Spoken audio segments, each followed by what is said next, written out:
Social मीडियावरती तुम्ही सिंहाचे थरारक व्हिडिओ पाहिले असतील, ज्यामध्ये काही मजेशीर पाहिले असतील तर काही थरका बुडवणारे असतील. सध्या असा एक व्हिडिओ व्हायरल होत आहे, ज्यामध्ये जंगलाच्या राजाशी मस्ती करणं या तरुणाच्या अंगलट आले. सिंहाच्या जबड्यामध्ये तो असा अडकला आहे की तुमचा देखील थरका बुडल्याशिवाय राहणार नाही. तर एखादा प्राणी हिंसक असला तरी कोणत्याही कारणाशिवाय किंवा त्याला त्रास दिल्याशिवाय हल्ला करत नाही. पण अनेकदा काही माणसे अतिशय खोडकर असतात.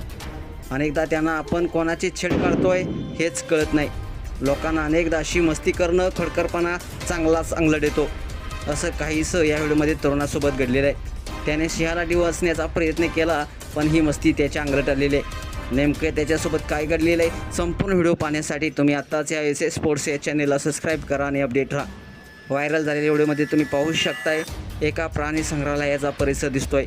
अनेक लोक प्राणी संग्रहालयात प्राणी बघण्यासाठी आलेले आहेत. याचवेळी तिथे एका सिंहाला देखील पिंजऱ्यात बंद केलेलं दिसतंय. या दरम्यान एक तरुण सिंहाच्या पिंजऱ्याजवळ गेलेला आहे. तरुण पिंजऱ्याच्या जाळीतून सिंहाच्या जाबड्यात हात घालण्याचा प्रयत्न करतोय. सिंह त्याचा हात पकडण्याचा प्रयत्न करतो, मात्र पिंजऱ्यामुळे ते त्याला शक्य होत नाही. तो तरुण मोठ्यानं हसतोय आणि टाळी वाजवत असतोय. तो पुन्हा सिंहाला डिवचण्याचा प्रयत्न करतो. याचवेळी त्याचं लक्ष नसताना सिंह तरुणाच्या हाताची बोटे जाबड्यात पकडतो. तेव्हा तरुण आपली बोटं सोडवण्याचा आटोकाट प्रयत्न करत असतो, पण सिंहाची पकड खूप मजबूत असते. तो तरुणाच्या बोटाचा चावा घेतो. हे सर्व दृश्य प्राणी संग्रहालयात आलेल्या लोकांनी त्याच्या फोनच्या कॅमेऱ्यामध्ये कैद केलेलं आहे. या दरम्यान कोणीही तरुणाच्या मदतीस पुढे येत नाही.